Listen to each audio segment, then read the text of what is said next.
নমস্কাৰ বন্ধুসকল, আজিৰ পৰা আৰ্ট শিকাম। মানে কথাটো হ'ল, আমাৰ ওচৰৰ ভাইটি এটাই বহুত দিনৰ পৰা কৈ আছিল মোকো আৰ্ট কৰিব শিকাই দে। তাকে আজিৰ পৰা শিকাম বুলি সিহঁতৰ ঘৰত আহিছোঁ। ময়ো প্ৰফেশ্যনেল আৰ্টিষ্ট নহয় বাৰু, যিখিনি জানো তাকে শিকাম। ফাৰ্ষ্টতে বহী আৰু পেঞ্চিল উলিয়াই দুইটা বহী ল'লোঁ। আজি প্ৰথম চকুৰ পৰাই ষ্টাৰ্টিং কৰিম। চকুৰ আউটলাইন কেনেকৈ বনায়, ডাইৰেকশ্যনবোৰ শিকাম। নেক্সট এইবোৰ পৰাৰ পাছত শ্বেডিং শিকাম। আজি ইমানখিনিয়ে শিকালোঁ, নেক্সট কাইলৈ শিকাম। বাৰু এতিয়া মই ঘৰত যাওঁ। ঘৰত যোৱাৰ আগত কিবা এটা চাই লওক।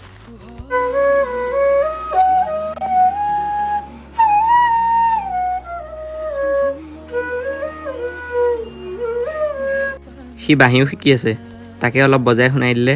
আকৌ এতিয়া যাম ফিল্ডলৈ। আজি ভলীবলৰ নতুন নেট এখন পাইছেহি, তাকে সোনকালৰ পৰা লগাই লওঁ বুলি নেটখন হাততে লৈ আহি আছোঁ।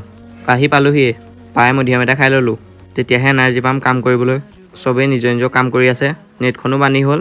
নেক্সট এটা ভিডিঅ' লগ পাম। আজিলৈ ইমানে আছিলে। বাই বাই, সকলোৱে ছাবস্ক্ৰাইব কৰি